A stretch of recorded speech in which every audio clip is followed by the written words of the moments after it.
If you can see my OneNote screen that says Tutor Thursday 8/11. Today's the 11th, right? Yeah. Okay, so if you can see that, then we're off to a good start. All right, so a couple things.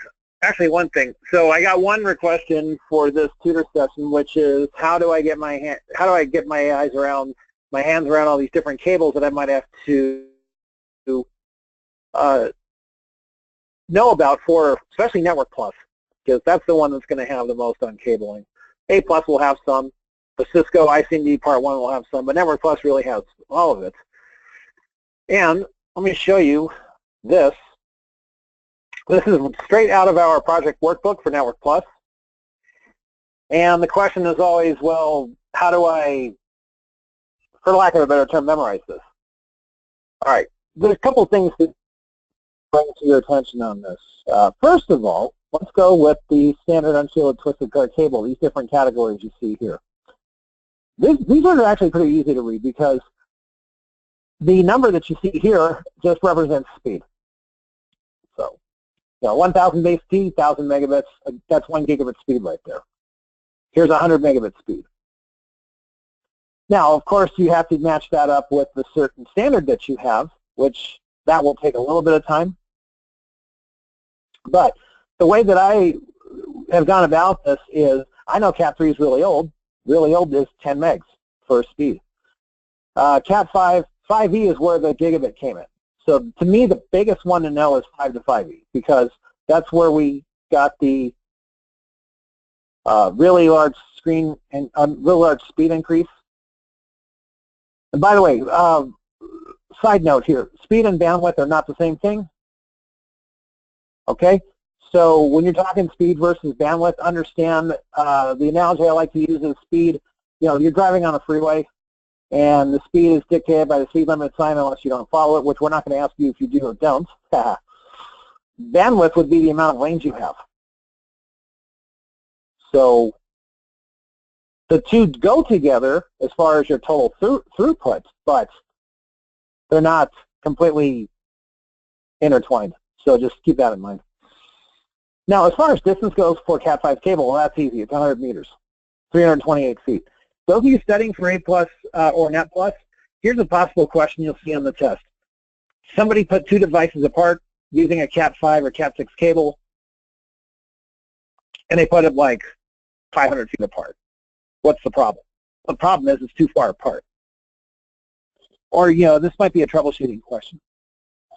They're trying to connect two buildings 1,000 feet apart using Cat 5 cable. Well, you either need to put repeaters in every 300 or so feet, or get a fiber cable.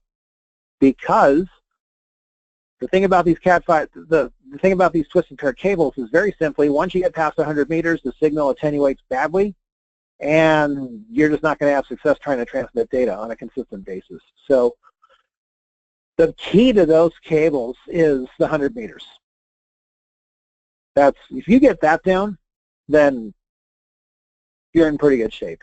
So otherwise, it's just a matter of matching up the speed with the number. And there's a little bit of memorization as far as what goes to what as far as speed goes.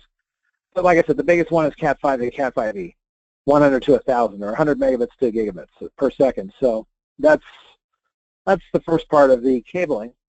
Second part is, for cabling standards, this part right here, fiber. Okay, this one's a little bit more tricky. We'll give you that. This one involves a little bit more memorization, but let me give you a couple of things you can focus on. First of all, SL&E very simply stands for short, long, and extended. Let's take a look at this 10G base right here. 26 to 82 meters, short, 10 kilometers, medium, or long range, 40 kilometers, extended range. Simple as that. Is there a little bit of a memorization here? Yeah, kind of. But understand one thing. Look at your long ranges. Here, here, and here. They're all the same. They're all 10 kilometers. So figure your 10 kilometers is going to be your long range for most cases. Anything under that, you're at short range. Anything over that, you're at extended range. And there's a few different letters here to designate different standards here, because they have range and then they have these different letters here, and that part's a little bit of a memorization, but Short, long, and extended is the key to most of these. Not all of these. There's a little bit of inconsistency here, but most of these. Then, when you are looking at single versus multi-mode, here's the thing to understand about speed and distance. All right, so somebody want to chat or pipe up. Difference between single mode and multi-mode is what?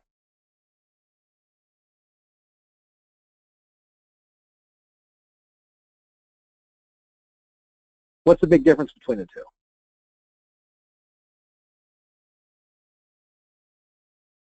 Length. Oh, Scott, I just saw you a while ago. Single mode's faster. Yeah, for the most part, single mode's faster. Single mode also gets you over a longer distance, but which those are two differences. And then here's the question: then why?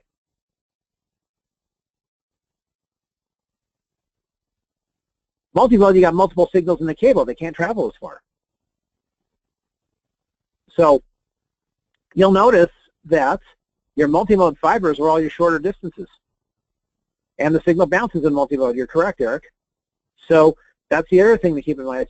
If you get a question, then if you're talking about a single mode fiber, you know that's going to be either long or extended. So let's put this down in terms of numbers. That's 10 kilometers or higher.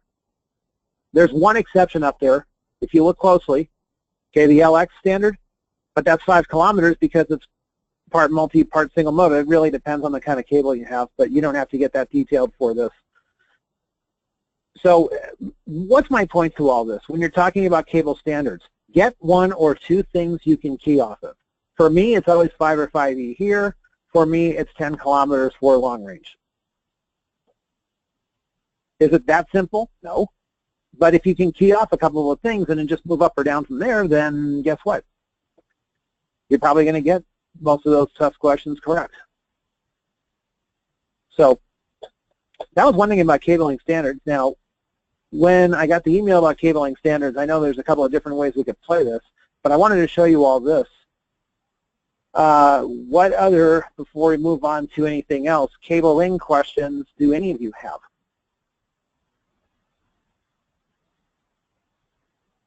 Because then I'll ask you one question, and if we need to review this one topic, we will. Going once, twice. Okay, here's a question for you. How comfortable are you all with 568 versus 568B standards?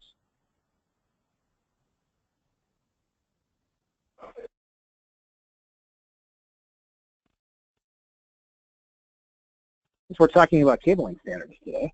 Not comfortable. All right, well, we're going to get you comfortable. We're going to get you more comfortable with this today.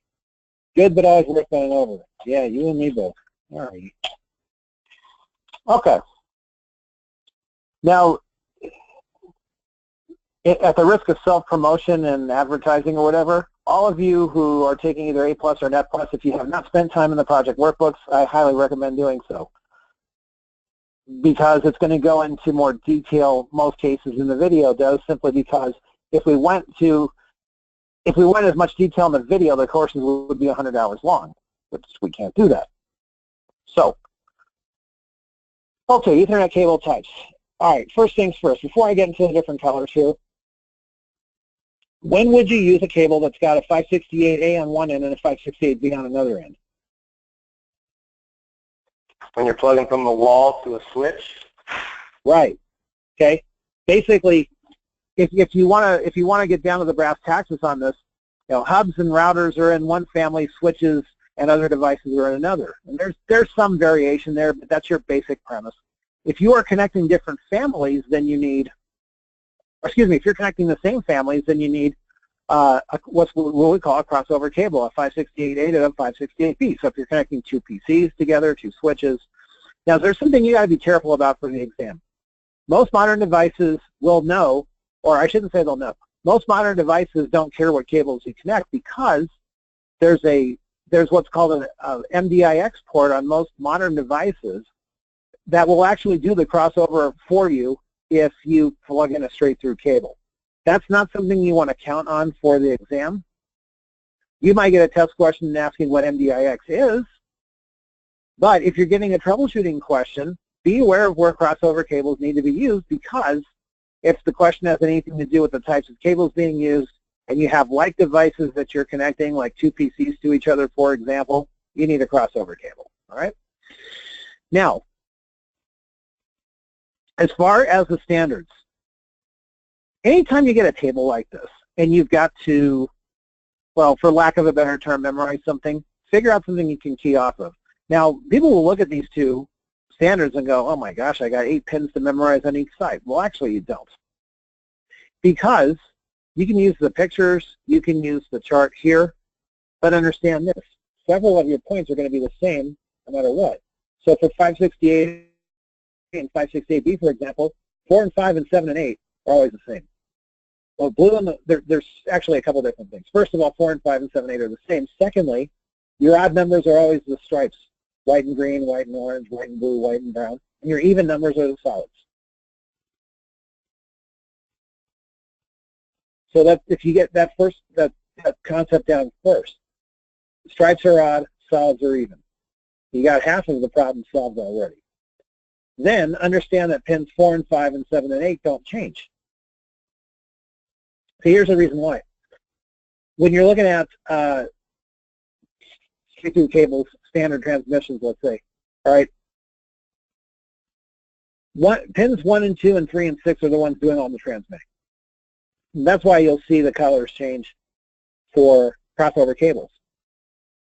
Because for those like devices, you can't have the same, you have to have different colors on different pins because they've got to cross over, hence the term crossover cable.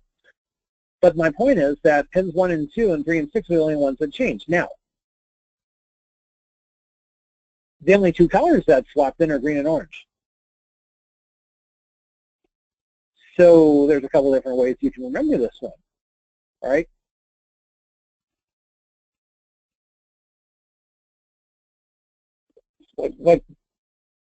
Here's I've got 2 or 3 different ones here, but here's a very generic one you can remember as far as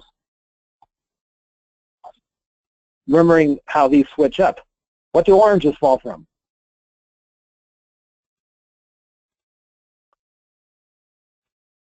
Trees, right? What color are the trees? They're green. As long as the tree's alive. Those are the colors that cross over. Now, as far as how you get the pins memorized, well, first 2 pins, remember 1, 2, 3, and 6 do the transmitting. So if there's a crossover, 1, 2, 3, and 6 are going to be different. One's green on pins 1 and 2, and then orange on pins 3 and 6, and then it goes the other way for the 568B standard. Orange is on top, green is the color that's used for pins 3 and 6. So that's one way you can go about it. Here's another way I've used over the years. First, you have to understand that this is the way I got it. I focus on pins 3 and 6.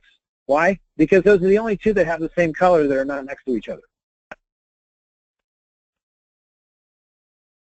So these 2 are the same. Pins 1 and 2. 4 and 5 are the same. 7 and 8 are the same. Yeah, I know. One's striped, one's solid, but they both have the primary color here. 3 and 6 are the only ones that are kind of, they're not next to each other. That's one point that you want to take into consideration. So then, secondly, the way I did it when I took this test way back when is I told myself, and Tristan, you're going to have to hold your ears because I'm about to mention a very bad word as far as sports names go. Ready? Okay? So those of you who are football fans, you can relate. All right?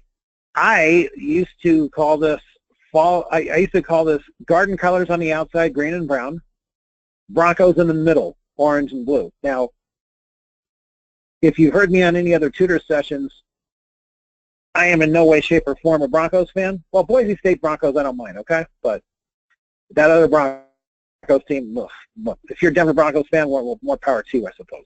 But anyway, Broncos colors in the middle. Okay, so that's how you Broncos fan one. So that's how I remember that. Okay, now over here on 568B, Oh, you had your day in the sun one. It's cool. But 568B, okay, let's look over here. I learned it this way. Fall colors on the outside. Orange and brown are fall colors. Watercolors in the middle. Blue and green. In fact, with the Olympics in the pool, we've got both colors in the pool this week, blue and green. So there you go. Now, is that the way you should know this? Not necessarily. But my point is, for these different charts, for these different standards, come up with something. Make it fun.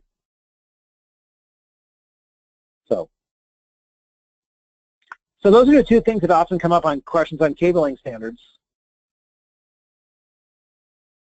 What questions, if any, do you all have on those? Or if not cabling standards, what else did you want to ask about today?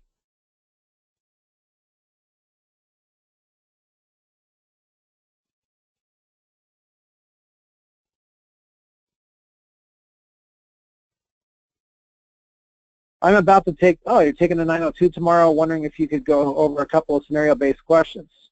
Yeah, absolutely. Any particular topic there?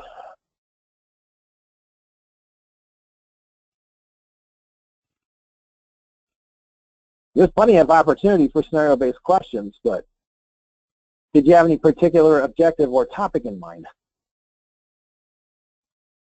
Software troubleshooting. Yeah, sure. Okay. So let's see. What could be a good software troubleshooting question? You know what's really good software troubleshooting is command prompt stuff. So here's one for you, all right? Granted, I'm thinking of this as I go along here, but a user is having intermittent problems connecting to a web server. The user uses Windows 8.1 Pro. So now these questions are mostly going to be multiple choice, but let me just ask. Which command would you use to troubleshoot the intermittent connectivity problem? Okay, I'm going to put 4 answers up here. Well, I'm going to put 4 answers up here, okay? Let's see.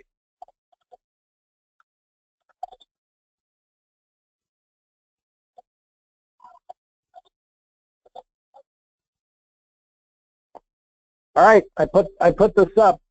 Start your guesses. Because you can make an argument for more than one.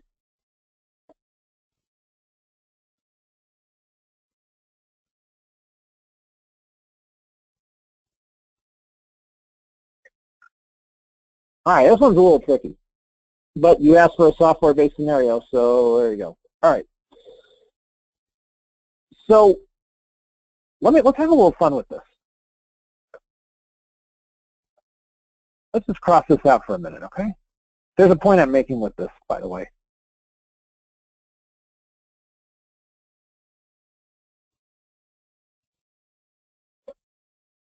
Does that change your answer at all?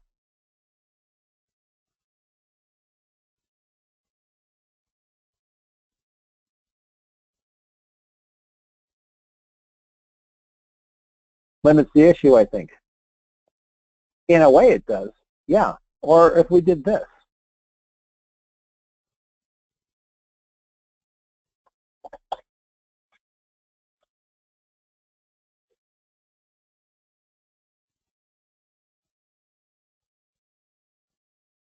All right. So here's where you got to put the CompTIA hat on, okay? Reality, you could use ping either situation, but typically you're going to use ping when you can't connect at all, because you're going to see if you're either going to get a timeout or you're going to get a connection or one of those things. Okay. IPconfig you could use, but that's a pretty rare situation because first of all right. Let's go with IPconfig as when you would use this for connectivity issues. The only time ipconfig comes into play for a connectivity issue is if you run ipconfig and you get this.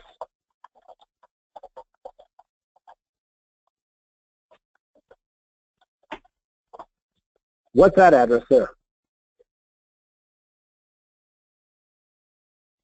What type of address is that?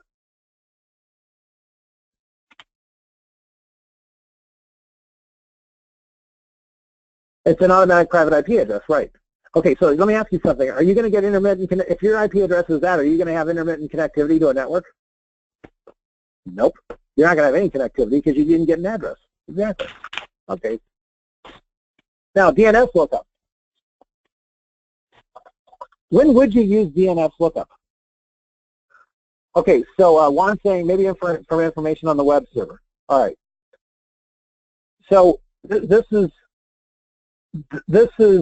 where we got to make sure we understand exactly what DNS lookup is for. DNS lookup, all right, is used to look up a DNS server address for a website or, server or something like that. So yeah, you can use it for information on a web server one. You're absolutely correct. It just won't help our connectivity issues here. See, because if you're trying to figure out, well, is my DNS server working?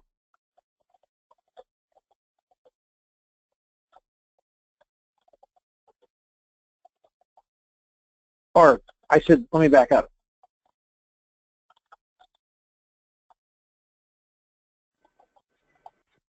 ipconfig is going to, if you run an ipconfig /all, it'll show you which DNS servers that this machine is set up to use. And if you can't get to any websites, then yeah, maybe you've got a DNS server issue. Now, traceroute, last answer here, is going to reveal where the problem is. As in, and here comes the keyword, an intermittent breakdown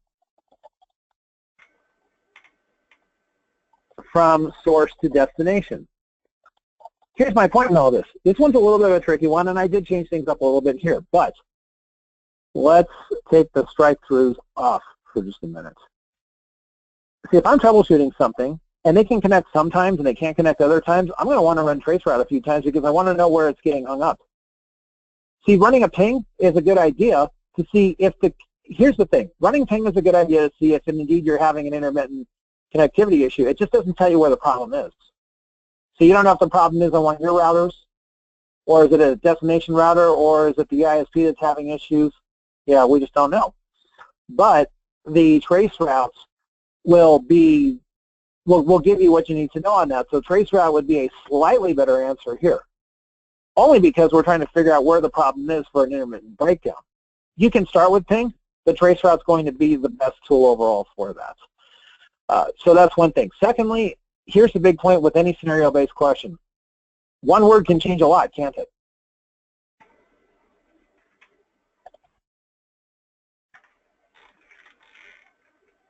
The big difference is, if you have intermittent problems versus a problem. Well, if you have a problem, then you ping it.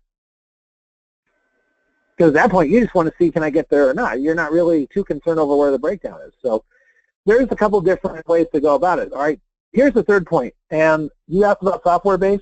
All right, so hear me out on this one. Here's a test tip. If the question is a command line question,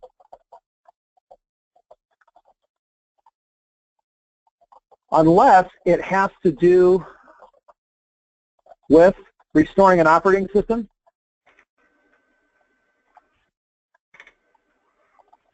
the operating system does not matter. Simple as that. In other words, there's 4 operating systems for Windows on the test for A+, right? Vista 7, 8, and 8.1. Nothing changed in the command prompt, except for in the repair screen, maybe a little bit. But even then, there's a few things in the repair screen. Windows 8's got a couple new tricks. But if you're just talking about typical software troubleshooting, connectivity troubleshooting, command line prompt is the same no matter what. What's my point? They like to put, oh, the user's using Windows 7 or Windows 8. let me just say this as clear as I can. If it's a command line question, you don't care what they're using, right? They're just throwing that in the question to get you to pause a little bit. That's all. So that's for command line questions. Now, if it's for, so that's one thing. Now, as far as software troubleshooting, okay, let me ask you all just a general question here. Okay, so first of all, we got to understand this whole thing about software troubleshooting versus other stuff. All right.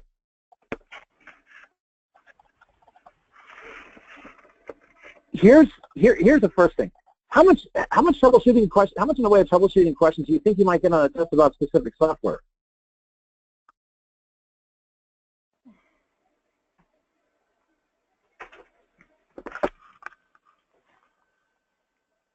%. Okay.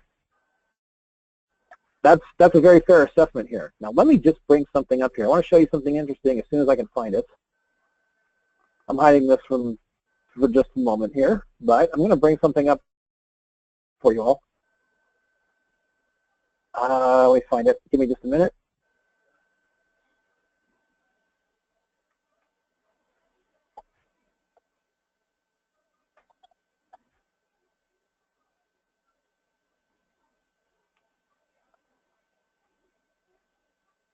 Okay. Going through the objectives here. Now, let me just give you an idea of what I just did. I have the objectives for the CompTIA 900 series right here, okay? I just did a search for the word software. So my first match was file recovery software. This is for the 901 test. It's not a software installation. So, okay. Let me go to next. Proposed hardware and software list. So this is what you probably want to know a little bit about. That's fine. But software, we got operating disk, antivirus software. Okay. We keep going here. Virtualization software, fine. Now we're on 902, so let's just keep looking here and see what we have. Software troubleshooting. Okay. Driver installation, software, Windows updates. So basically, for the first software piece, we're just talking about configuring updates. Now, when we get over to software troubleshooting, let's just see. And Juan, since you asked about this first, we'll give you first shot if you want as far as anything specific. But software troubleshooting. Okay, let's get down to the basics here. Troubleshoot PC operating system problems. Okay, so when they're talking software, they're not talking about applications so far. Not really. Okay, PC security issues. Again, no particular apps. Maybe antivirus a little bit. Mobile OS and application issues. All right, so here's a couple of questions for you on this one. All right, let's say you get a scenario question to where someone all of a sudden cannot connect using Bluetooth. Well, what's the first thing you do?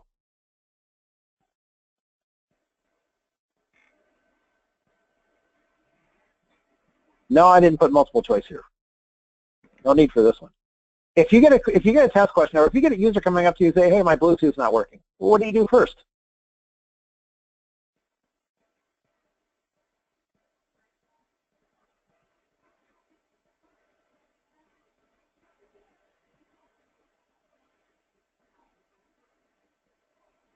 Check to see if they have Bluetooth on the device. Yeah, pretty much. See, the first, okay, so here, Smitty, I'm glad you said that. Okay, couple of things here. Number one, if they have Bluetooth and it's not working, well, they still have Bluetooth. Secondly, here's the most likely thing. They got fat fingers and they turned Bluetooth off accidentally. Simple as that. My point is, if you get a question on Bluetooth connectivity, most of the time it's going to be because they turned it off accidentally. So that's that's your answer right there. See, Juan, and this is for everybody, troubleshooting questions, and Tristan, you can back me up on this if you want. Probably half, if not more, of your troubleshooting questions on these exams are, what do you do first?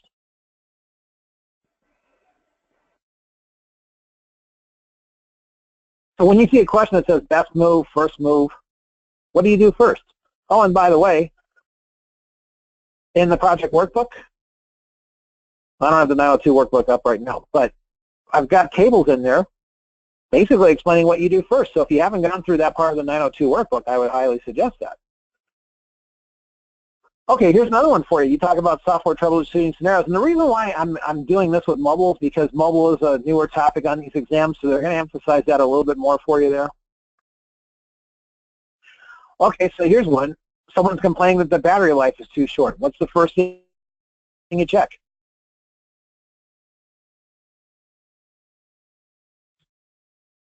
Location? Part of it.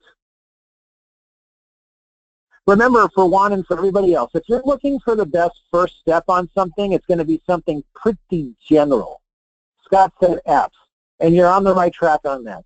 You first check to see if the user continually runs too many apps. Some apps are going to drain the battery faster than others, of course, but the point is, on average, the more apps one is running, the shorter they're going to have their battery life. Simple as that. Okay, here's another software troubleshooting one for you. Let's go with this one here. No sound from the speakers. Again, this is a mobile device. What's your first move? Check if the volume's up. Exactly. Check the volume. And by the way, these test questions, I'm not going to sit here and say they're that easy, but if you just get that first step mentality, you'll get just about every troubleshooting question correct, if not all of them. And here's another piece of advice on troubleshooting. Now, I've said this before in the tutor sessions. You know, when you look at, look, these are multiple choice questions for the most part. So you get those, and you just start looking at the answers, and you just figure out, okay, which answer doesn't make much sense, or what would I not do? And then you're on the right track.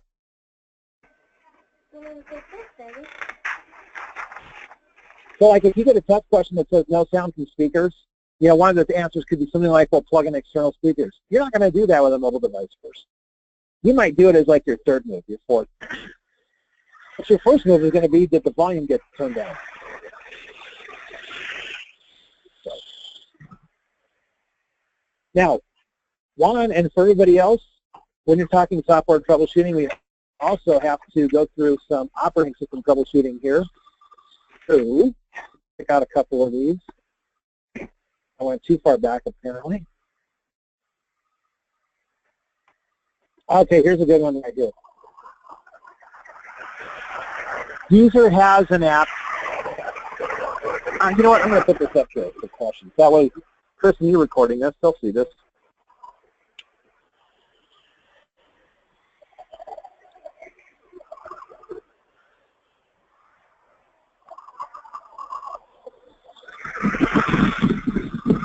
Someone's got some noise back there.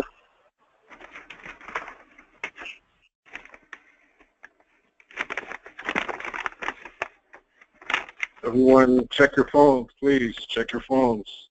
If you're not on mute, please go on mute. Someone's getting background noise. Okay, here's a little one for you. Some answers in here.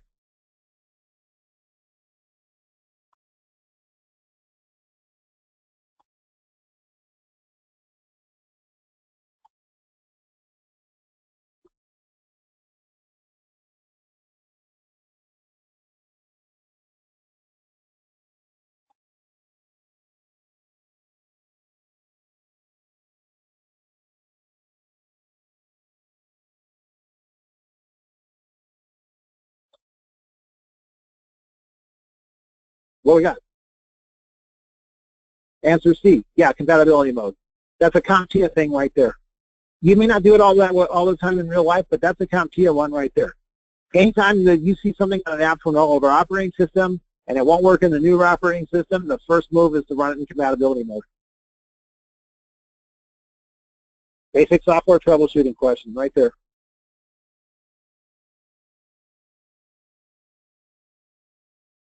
So let's see. Of course, most companies would do this one, but that won't apply on the test.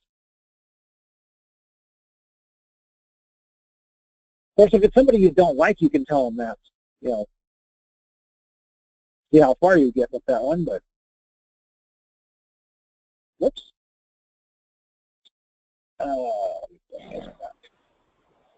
Okay, let me see. I'm looking. Oh, I got one for you. Okay.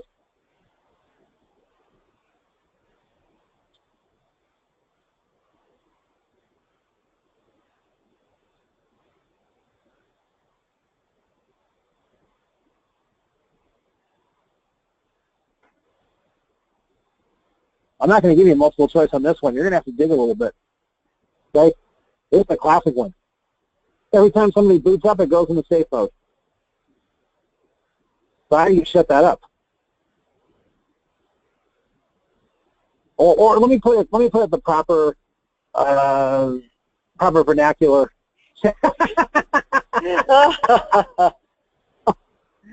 Oh man. Are you Tristan? Yeah, that's me. Oh man. Or startup settings. I don't remember where to find that though. All right. Well, let's do a little teamwork here. Figure this out. Okay, I'm going to say 1. You're on your way.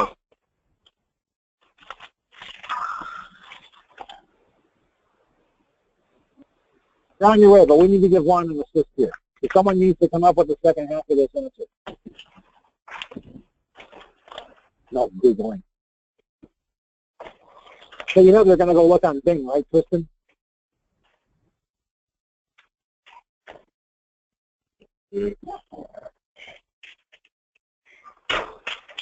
Hey, Tristan, while we're waiting, I'm happy to inform you that within the confines of the LearnKey company, the Raider Nation is back up to 3. Good tap. Thanks, Smitty.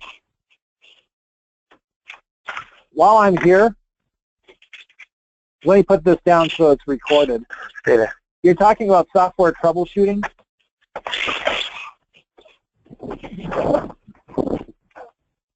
Tip, it's unrelated to the previous question. Startup apps are found in MS.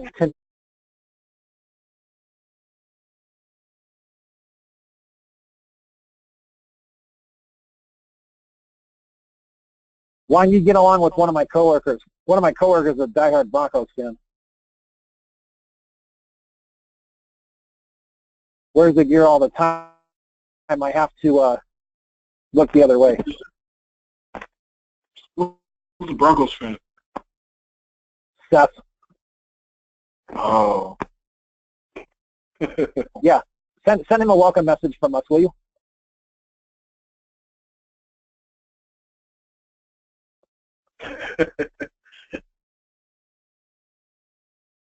Yeah, Juan, I understand. You guys are the defending champions. I'll give you your respect. Good luck with Mark Santos this year. You know what, man? I didn't want to get on the video. I didn't want to get on the voice, but let's not talk about that. All right. Fair enough, my friend. Fair enough. I really appreciate this. I really do, sir. Thank you for the scenario-based question. I talked to Tristan about this maybe 2 weeks ago, and he definitely gave me input about it. So I appreciate you taking the time and going through a lot of these based questions. Hey, Juan, you and everybody else. My pleasure. That's what I'm here for. Listen, I'm not just saying it to say it. People ask me what the most satisfying part of my job is. Okay, I've got great coworkers. I work for a great company. I'm not just saying that. I really do. Bronco and Charger fans notwithstanding where we work, but no place is perfect. So seriously though, my most satisfying part of my job is hearing success stories from you all. Bar none.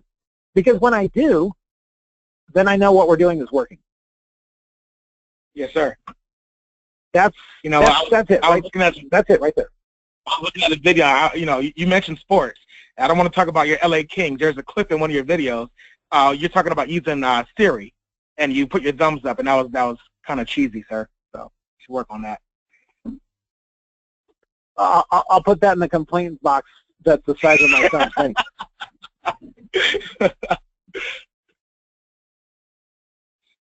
there, you have to understand. Okay, I'm not going to mention names or whoever, but there's a little. There's some of the stuff that some of the veiled references that I may have to sports teams or pop culture. Half the time, it's revenge on a coworker who talked a little too much smack to start with.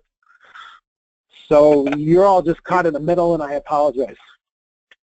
That's no worries. And the information is being delivered. That's all that matters. That's right. Okay. Oh, hey, Grace. How you doing? I'm doing good. I'm just waiting for college ball to start. So y'all can have the NFL. There you go. I'm waiting for... Go ahead. What? No, that's okay. Question-wise, what else do y'all have for today? I'm going to try to make it back on here in a couple of weeks, but I can't say for sure exactly what day that'll be. Just waiting on the Browns to go to the Super Bowl. Oh, man. The old man. What happened as long as the Steelers are there? Oh, I'm not commenting on that one. Good luck to you. You got a good coach at least. Say that. Right. Yeah, we used to have them. Don't get greedy. You just won an NBA championship, all right? We got one. We are the whole city of champions. So waiting on my Indians first, though. We'll take them one at a time. They're looking good. So There you go. So did this little bit that we did today help any of you at all? Hopefully a little bit at least.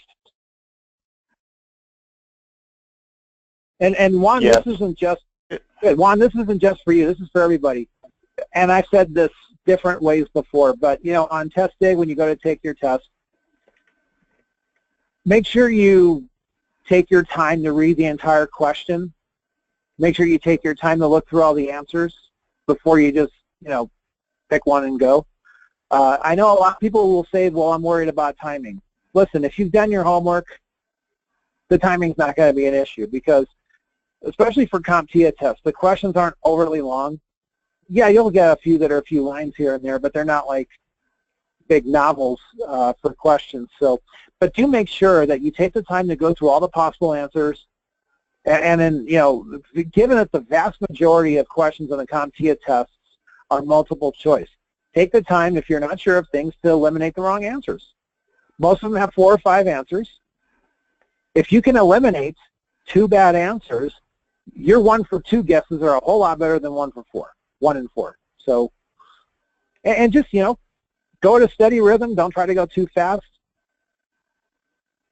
You know, you do have about a minute per question, give or take a few seconds on either side. Most multiple choice questions will take you less than a minute. Granted, the simulations will take you a little bit longer, but that's okay. And lately they've been putting the simulations at or near the beginning, so don't worry about the clock so much. If you get some scenario questions up front, just go with them. And, you know, and then you get on the multiple choice and you can go from there. So, Scott, I'm glad you like the orange tree. Yeah, that's one of my newer analogies for that one anyway. But, all right, anything else, ladies and gents?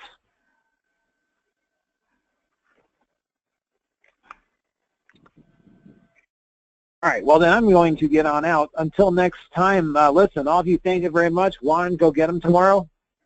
May the force be with you.